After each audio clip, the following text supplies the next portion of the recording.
சம்டைம்ஸில் பார்த்தீங்கன்னா இந்த கொரியர் அனுப்புறதெல்லாம் விட்டுடலாமா அப்படின்னு சொல்லிட்டு ஒரு காலகட்டத்தில் வெறுப்பாயிடுச்சுங்க. அந்த அளவுக்கு ஒரு கஷ்டமாக போச்சு. இந்த கொரியர் பார்த்தீங்கன்னா வந்து சென்னைக்கு கொரியர் போட்டால் மற்ற எல்லா இடத்துக்கும் சூப்பராக கொரியர் போய் சேர்ந்துருச்சு. ஆனால் சென்னையில் உள்ள கொரியர் மட்டும் வந்து அப்படியே வெண்டிங்கில் ஆயிடுச்சு. அது பார்த்தீங்கன்னா ஒரு 1000 rupees ஒருத்துள்ள பொருள் வந்துட்டு அப்படியே எனக்கு லாஸ் ஆயிடுச்சுங்க.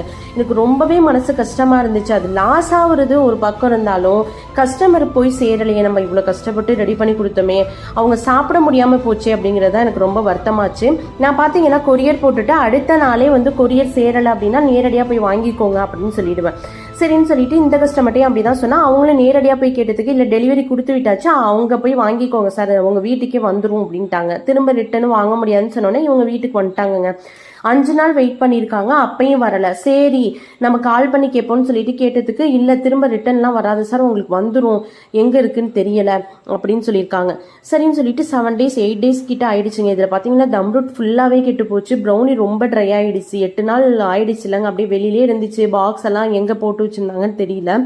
நம்ம எவ்வளோதான் சேஃப்டியாக பேக் பண்ணி கொடுத்தாலும் ரெண்டுமே வீணாக போயிடுச்சு அப்படின்னு சொல்லிட்டு கஸ்டமர் சொன்னாங்கங்க. நான் அந்த வாய்ஸ் கூட உங்களுக்கு தனியாக அட்டாச் பண்ணுறேன் நெக்ஸ்ட் வீடியோவில். இதை பற்றி நெக்ஸ்ட் நம்ம பேசலாம்.